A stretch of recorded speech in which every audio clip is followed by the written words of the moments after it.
Shalom. Call halal Yahweh Bashem Al Shai Bashem Rakakadash. Double honors to the apostles and the elders. Salutations to all my fellow laborers doing this work in truth and sincerity, risking their lives and their freedom to do so now more so than ever. To the scattered elect that are scattered around the four corners of the earth, to be light unto the speckled bird, the Israelite foreigners. And to the Akwath that are listening and learning, to you I say Shalom. This is your brother Malchaamah from the branch of the Great Millstone here in Chicago, coming at you with another lesson in truth. And just gonna start with this video.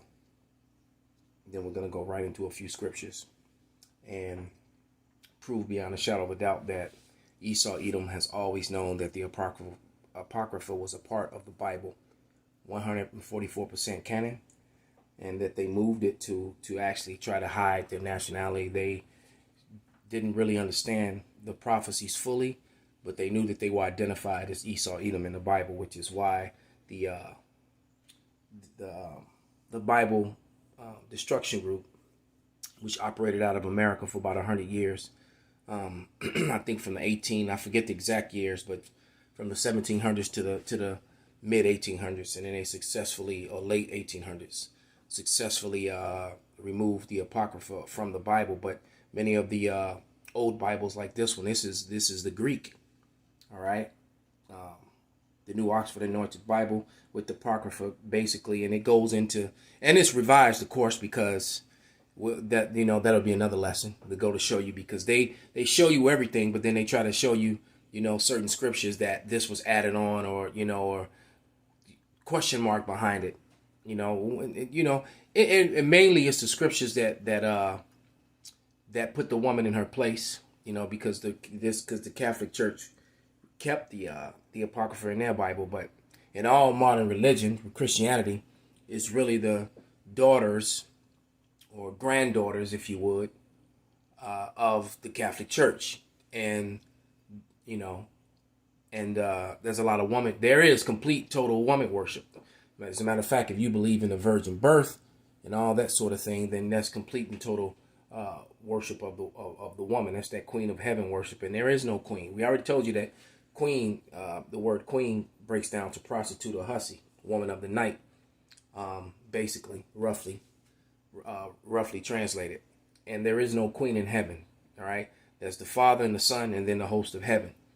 All right, there are no female angels. So that's all doctrines of men. But so without any further ado, and you understand why I made that statement, I had to say what I said before I play this video and circle back around to the scriptures. All right, but this being these sort of things, what you're about to hear, is one of the reasons why Esau, Edom does not want to be Esau, Edom. They want to be everyone except Esau. All right, and right now they've been in this modern day, they've been hiding behind the false social construct of white and or Caucasian. All right.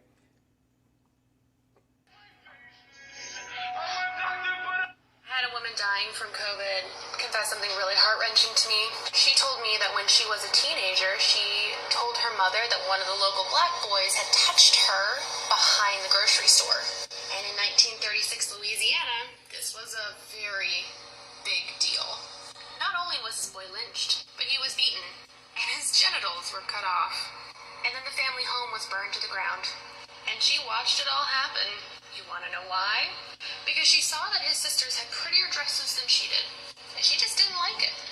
So she lied. And it clicked.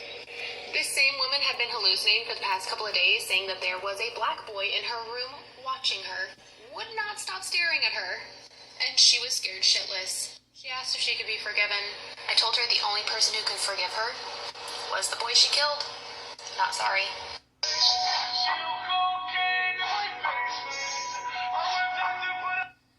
Dying from COVID confessed something really heart-wrenching to me. She told me that when she was a teenager, she told her mother that one of the local black boys had touched her behind the grocery store. And in 1936 Louisiana, this was a very big deal. Not only was this boy lynched, but he was beaten, and his genitals were cut off. And then the family home was burned to the ground. And she watched it all happen. You want to know why? Because she saw that his sisters had prettier dresses than she did, and she just didn't like it. So she lied. And then it clicked. This same woman had been hallucinating for the past couple of days, saying that there was a black boy in her room watching her, would not stop staring at her, and she was scared shitless. She asked if she could be forgiven. I told her the only person who could forgive her was the boy she killed. Not sorry. Y'all, I've been... Part 2. So, let's stir up some shit, y'all. So, disclaimer, I'm not going to be releasing this person's full name because I do not have the permission of the family to release the full name. Also, keep in mind that records of lynchings were not really well kept at the time. If they were documented, a lot of times they were documented wrong. But I will say that with this article, at least, it is the same time period. It is the same parish. You'll see. You'll see. So without further ado, y'all, let's pull up some historical documents and start some shit. Alright, so, in July, a mob of infuriated citizens lynched Andrew. A person, a farmer, 26. Okay, now we're gonna break that down. Now, it says that he's 26, right? But you have to remember, at the time, the term boy was used for adult black men as a way to infantilize them or try to say that they were less intelligent. Because, apparently he had confessed, and you know what confessed means, to attacking a girl on Sunday. Officers said there were 300 people in a mob. With little trouble, the mob battered down the door of the jail because there were no officers in there. No officers. Even better, the boy begged to live.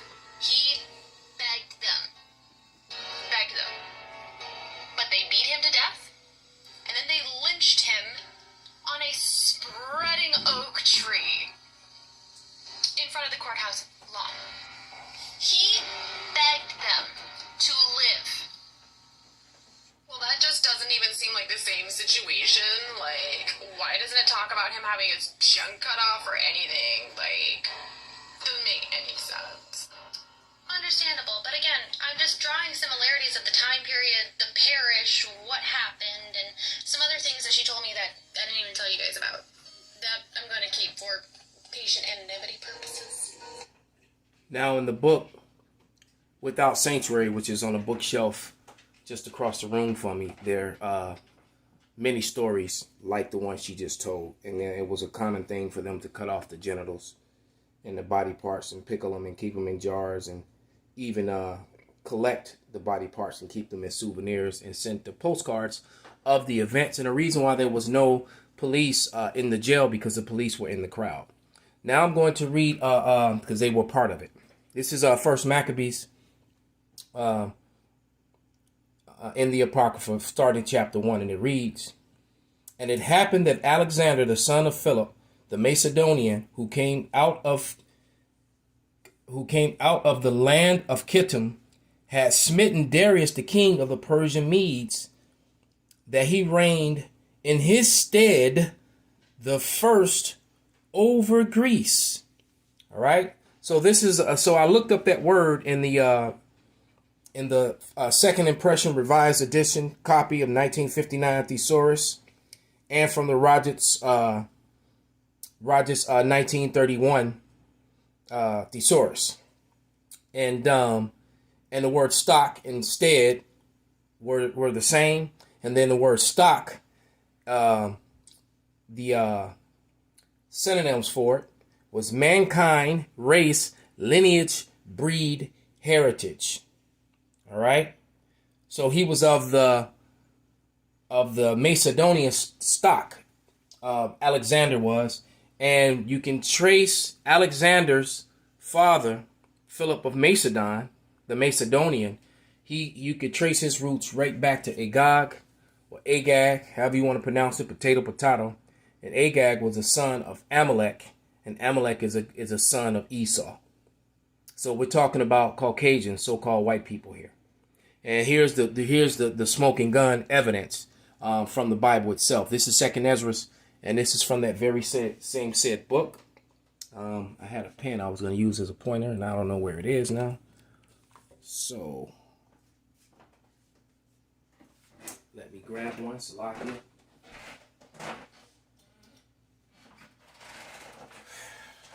Okay. And I'm going to read 2 Ezra 6 and starting at verse 7. And it says, and I'm reading from here. All right. See if we can zoom in on that. And I answered and said, what shall be the dividing times, or when will be the end of the first age and the beginning of the age that follows? So when will be the end of the age of Esau, and when will begin the age of Jacob, which is the kingdom of heaven? See, the kingdom of heaven is with Jacob, the Jacobites, the Israelites, ruling forever. All right. In righteousness, under the authority of who the world ignorantly calls Jesus Christ. That's your kingdom of heaven, not floating around up above the clouds. All right, while people are still down here on earth, or someone's burning in hell. Hell is a condition. Hell is when you're low. You can go and read Jonah, the second chapter, the first and second verse to prove that. All right. Verse 8, and it says, and he said unto me, from Isaac,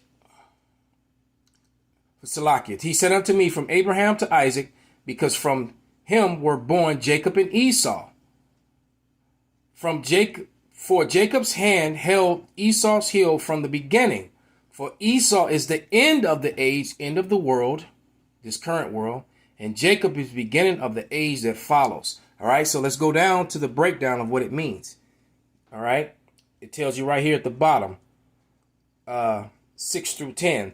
The dividing of times is an allegorical language. All right. The seer is told that the present corrupt age, this world, where you're forced to inject things into your body against your will, where your water is tainted, where your air is tainted, where your food is tainted, and where there's unfair decrees and taxation. All right. Alphabet lifestyles and child sacrifices and all kind of manner of madness. Okay. It says the allegorical language, the seer is told that the present corrupt age symbolized by Esau. All right. You hear that? No class Malone, Haman Malone, son of Agag Malone. All right. Will be followed immediately without a break by the glorious age to come, symbolized by Jacob. All right. And then it gives you all these scriptures, which I probably will do a part 2 and go through these scriptures here at the bottom. Basically, explaining that the kingdom of heaven is for the sons of Jacob, the 144,000 that are on the heavenly roll called the judges in government of the earth, which is 12,000 men from each of the 12 tribes of the house of Jacob, the house of Israel. All right. So with that, I hope this was edifying. Call halal Yahweh Bashar Shai Bashim Rakakwadash Wa Abba Babal Kwam Yasharala.